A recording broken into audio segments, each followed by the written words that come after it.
tonight, ain't good. I knew.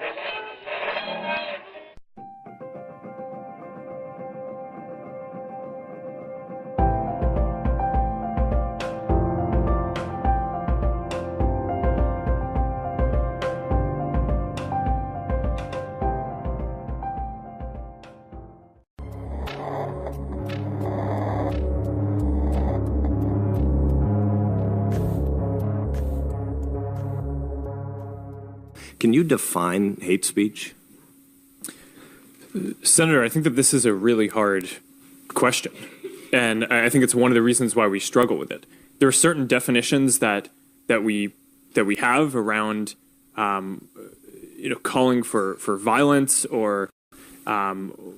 Let's just agree on that. If somebody's calling for violence, that shouldn't be there. I'm worried about the psychological categories around speech. You used language of safety and protection earlier. We see this happening on college campuses all across the country. It's dangerous. 40% of Americans under age 35 tell pollsters they think the First Amendment is dangerous because you might use your freedom to say something that hurts somebody else's feelings. Guess what? There are some really passionately held views about the abortion issue on this panel today. Can you imagine a world where you might decide that pro-lifers are prohibited from speaking about their abortion views on your content, on your platform? I certainly would not want that to be the case. But it might really be unsettling to people who've had an abortion to have an open debate about that, wouldn't it? It might be, but I don't think that would fit any of the definitions of what we have. But I do generally agree with the point that you're making, which is as we're able to technologically shift towards, especially having AI proactively look at content, I think that that's going to create massive questions for society about what obligations we want to require companies to fulfill. And I do think that that's a question that we need to struggle with as a country, because I know other countries are, and they're putting laws in place. And I think that America needs to figure out and create the set of principles that we want American companies to operate under. That's a thumbs down from me, Mark Zuckerbutt. Welcome to the channel. I am your host, Vincent Vendetta. Activist, now journalist, Tommy Robinson, has been banned from the fascist book and Instagram for allegedly, repeatedly breaking policies on, wait for it, you guessed it, that unexplainable snowflake nonsense known as hate speech. Those who shout about it, scream intolerance our way. But I say, I have tolerance of many things, and that includes hate speech, and if you, out there watching this, wish to hate speech about me in any way, I promise I won't cry, I promise I won't melt. I can look hate speech in the face and say, good for you, you have an opinion and you, my friend, are entitled to it, whether you be right or wrong. I have a choice, to listen to what you have to say or ignore you altogether. That's my prerogative, and I do not want control of yours. Govern yourself and I will do the same, but don't ever try to tell me how to think, or what to say and how to say it. Now, how about all you snowflakes out there, tolerate that?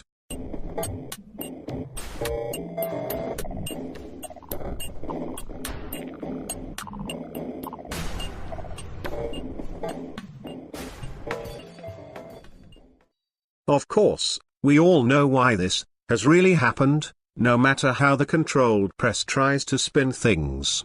I'll let Tommy explain.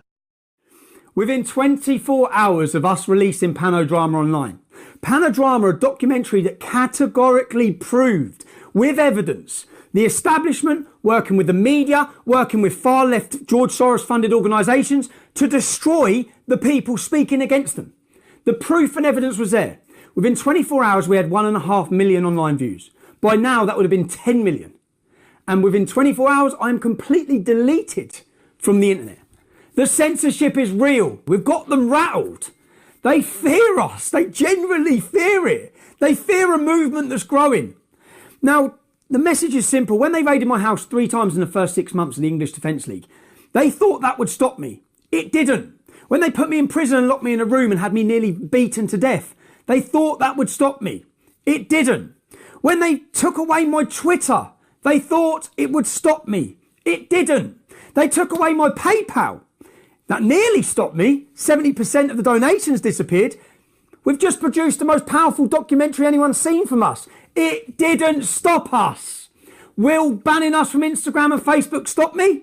No, it won't. It's come earlier than we thought. So now we need to fight back. We're already making plans. We've already made plans. We're looking at the possibility of a massive demonstration in London against the censorship, with figures coming over from America. People are being censored everywhere. This isn't about Tommy Robinson. This is about anyone who opposes mass migration. Anyone who speaks out about Islam is being censored across the world. It goes against the globalist agenda. Today, they've banned my book. They're literally burning books. That's what they're doing. You can go on Amazon and buy Mein Kampf, Hitler's book. You can no longer buy Muhammad's Quran, Why Muslims Kill for Islam. This is the way our society is heading. The deep state tool fake book said that Tommy broke the rules that ban public calls for violence. When ideas and opinions cross the line and amount to hate speech that may create an environment of intimidation and exclusion for certain groups in society, in some cases with potentially dangerous offline implications, we take action. Tommy Robinson's Facebook page has repeatedly broken these standards, posting material that uses dehumanizing language and calls for violence targeted at Muslims. He has also behaved in ways that violate our policies around organized hate. The reasons that Facebook gave for this ban are all drawn in very vague language. There's very few specifics about exactly which conduct crossed the line in terms of their community guidance. Facebook, Twitter and social media is the new public sphere. It's a place where people interact, argue, share content and share ideas. And if the public square is good for anything, it's good for challenging and dealing with arguments. I think that inevitably brings with it certain obligations to stand up and defend freedom of speech. Here's what I have to say about that. If those who supported Tommy had been violent, as they suggest, London would currently be lying in a pile of ash, and the heads of politicians would be spiked on London Bridge.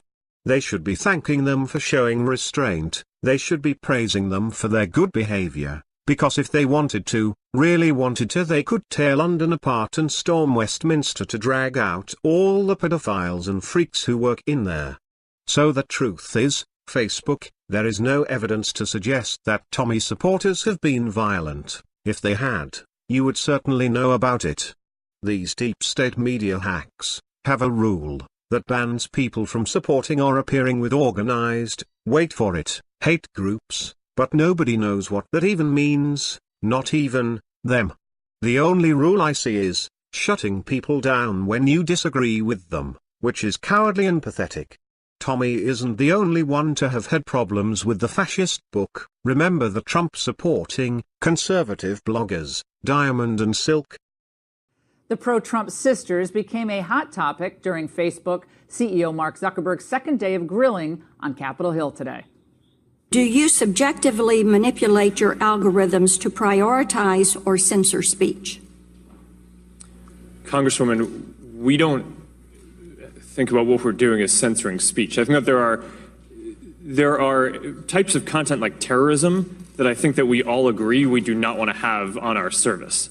So we build systems that can identify those and can remove that content, and we're very proud of that work. Let me tell you something right now. Diamond and Silk is not terrorism. Why is Facebook censoring conservative bloggers such as Diamond and Silk? Facebook called them unsafe to the community. That is ludicrous. They hold conservative views. That isn't unsafe. What's your response to? Congressman, in that specific case, our team made an enforcement error, and we have already gotten in touch with them to reverse it. Did you get contacted by Facebook, and has this been reversed? No, we have not been in communication with Facebook. We have not been contacted. We have not spoken to anyone over the phone. So that was a lie. Even Donald Trump Jr. is having trouble with Facebook-owned Instagram, trying to censor him. I see it from so many real Americans, just guys that are Second Amendment accounts, people that follow me, like my politics, whatever it is, and they're reaching out to me when I made a big deal of this, saying, wow, it's happening to me too, but I have a platform to actually do something about it. There are guys, Kevin McCarthy's been pretty vocal about it, but the reality is that nothing has changed.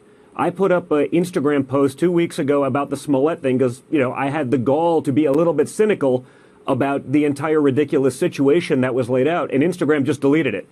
I sort of responded in my normal fashion, rather aggressively saying, what's wrong with this? Here's the problem, yada, yada. And I got inundated, Tucker.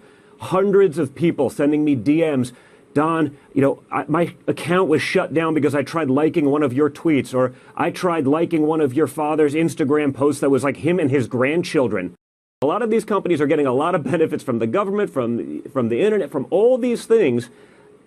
It doesn't seem like it'd be fair to have a one-sided platform, and you saw it. I mean, you covered it in the opening segment, what's going on with PayPal. I mean, they're not even hiding it anymore. They're not even pretending anymore. It's just become the norm. If Donald Trump has shown conservatives one thing, it's that you don't just have to take the loss when the other side wants you to. You can actually fight back. You can fight back and win. I think we have to take, that message to heart. I think we have to start pushing back, and I think we have to start pushing back hard. If we don't, we'll never get the chance again, Tucker.